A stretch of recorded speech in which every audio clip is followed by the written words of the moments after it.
I've previously talked about how great the user manuals that came with personal computers were back in the 80s.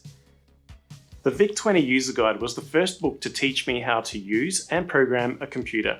But in addition to that, magazines really accelerated my understanding and programming skills. And today, I want to focus on one of the publishers and showcase some of the typing games I enjoyed back in the day. Coming up next on Evan's Retro Lane.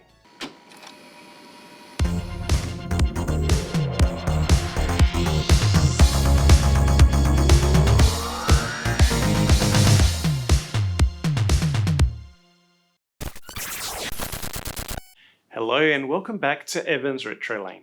Reading the comments in my previous videos, a few things are for certain. I'm not alone when I say that the VIC-20 User Guide is probably the best you'll get for a personal computer. Many people share my experience with magazines from a computing publication service as well.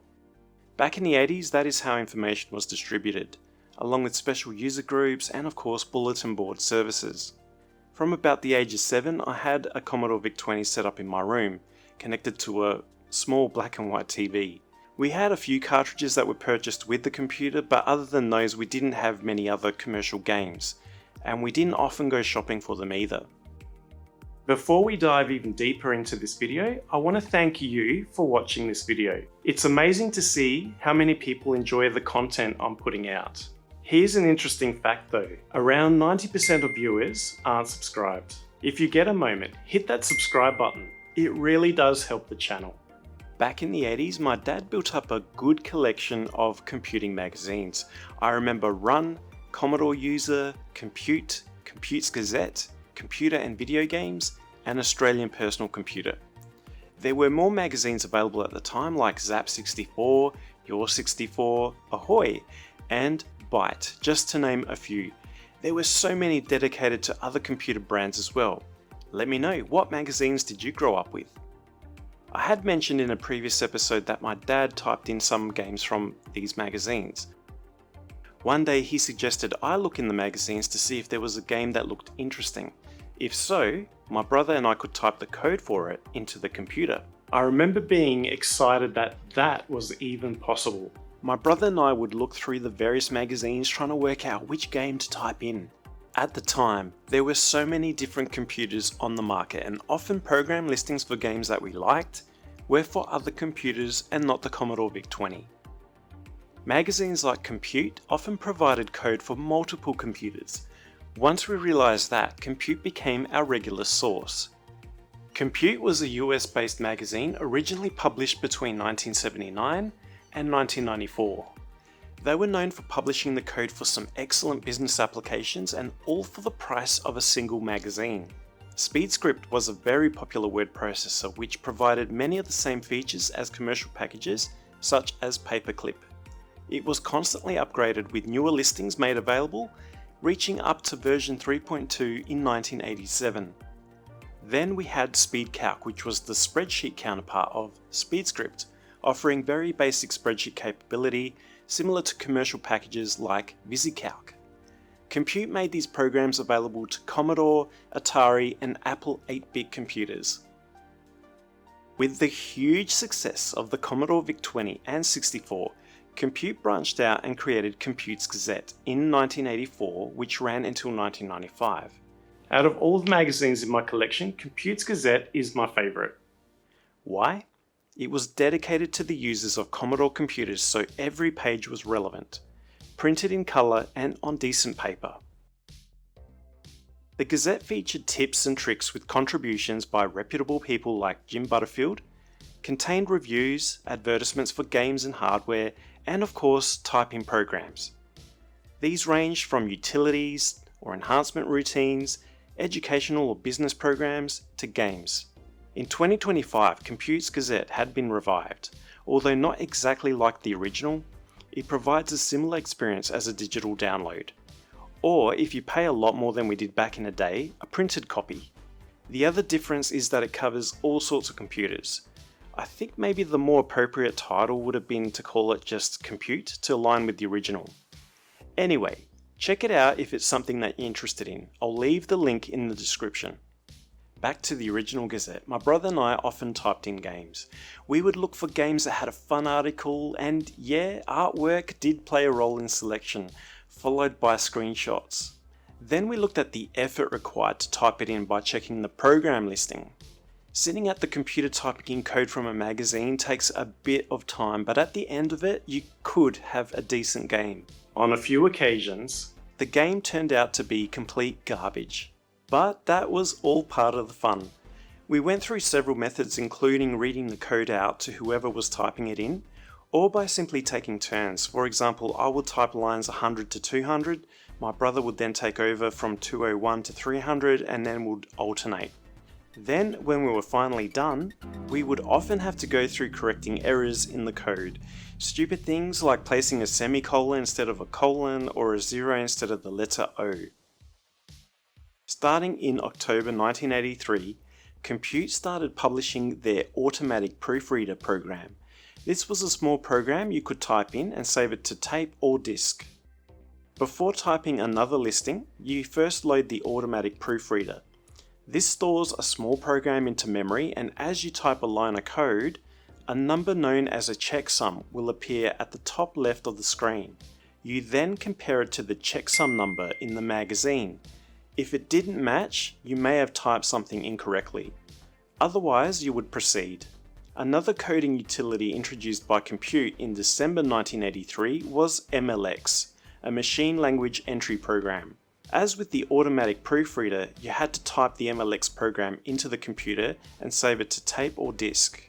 Then, to type a program listed in MLX format, all you had to do is load MLX, specify the memory address ranges, which were always provided, and begin entering all the values. When done, you simply use the sys command in BASIC to tell the computer which memory address to start executing code from. And there we go, a pretty good game for all of our effort. I have here a cassette tape with all the typing games we enjoyed back in the day. You can see for each game we recorded the counter number, so if we wanted to load a particular game, we would forward the tape to that location. Let's have a look at some of them now. Starting with A Day at the Races, or Vic Downs, from the Compute issue 33 for the Atari 400, 800 and Commodore VIC-20. This is a nice horse race simulator where you bet money against one of 4 horses, which also means you can have up to 4 players. You need to select a horse that best suits the condition of the track. This is a great example showing smooth animated character graphics on the VIC-20. Next, Astro Panic, from Compute's Gazette issue 8 for the Commodore 64 and issue 22 for the VIC-20. This is a fantastic fast-paced shooter where you need to eliminate alien sources before they crash into you. There are 15 stages, each getting faster and faster. It's a great game to compete and test your reaction against others to see just how far you can get. Next, Baghdad, from Compute's Gazette issue 17 for the Commodore VIC-20 and 64. Not sure whether the spelling was intentional or not with this one, but anyway, beware of the evil genies determined to knock you from your magic carpet. With a little strategy and skill you can trap them in bottles, but work quickly before they re-emerge. If you've played Joust before, this is a very similar game. Next, Castle Dungeon, from Compute's Gazette issue 12 for the Commodore VIC-20 and 64. Your quest is to find 3 bombs hidden in the rooms and corridors of the randomized castle dungeon before time runs out. Along the way, you need to find keys to open doors and weapons to defeat beasts. Next, Descent to Kalon, from Compute's Gazette issue 17 for the Commodore VIC-20 and 64. Cruising over the planet Kalon in your spaceship, you spot a supply base below, but as soon as you send off a shuttle ship to the base, a cluster of asteroids sail across its path. Your goal is to navigate all of your shuttles down to the supply base safely. Next, Gold Rush, from Compute issue 26 for the Atari 400, 800 and Commodore VIC-20. In this, you blast out new caverns, dig the gold and return to the surface for your reward. If you run out of dynamite, get to the surface fast or you'll wander the mine forever. And watch out for cave-ins, they can block your exit. Or worse. Next, Gotcha from Compute Issue 45 for the Atari 400, 800, Commodore VIC-20 and 64.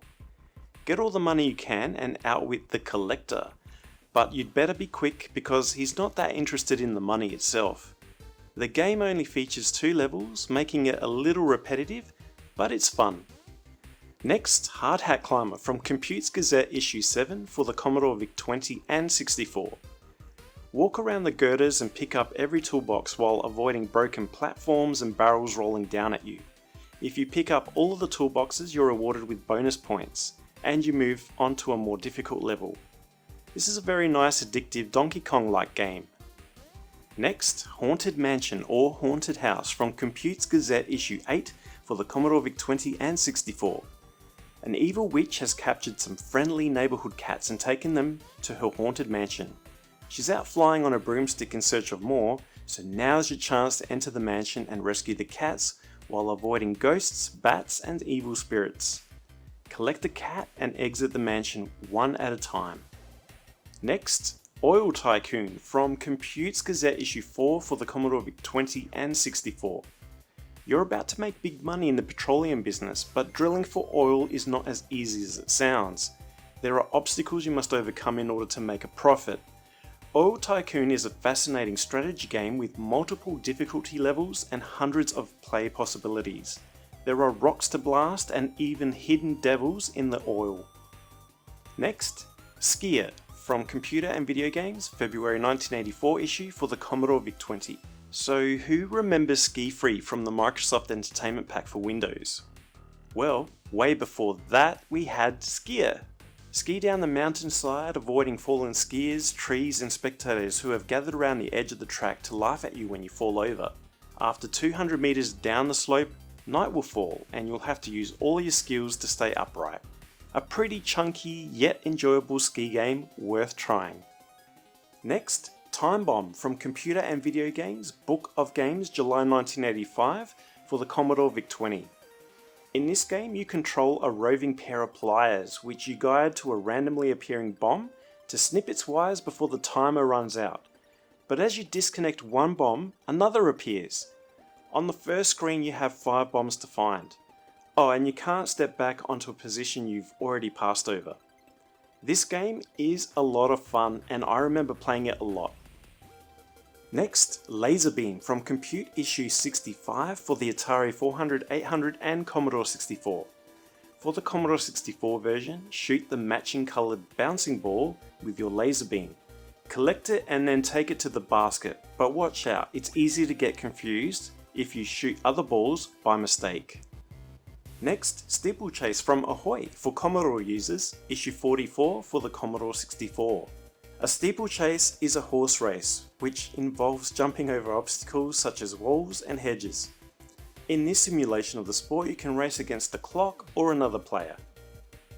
Next, Biker Dave from Compute Issue 78 for the Atari 400, 800, XL, XE, IBM PC, PC Junior, Commodore 64 and Amiga. Your goal is to ride down the track through the tunnels and toward the final obstacle, gaining just enough speed to jump over the cars without crashing. That may sound easy, but your bike is a specially built stunt machine with no brakes. Next, Final Defense from Compute's Gazette Issue 78 for the Commodore 64. Hundreds of enemy ships are approaching by sea and an equal number of tanks are converging on you by land. You're the last defender flying a fighter plane, with the goal to take out as many enemies as possible. This is an impressive, fun typing game.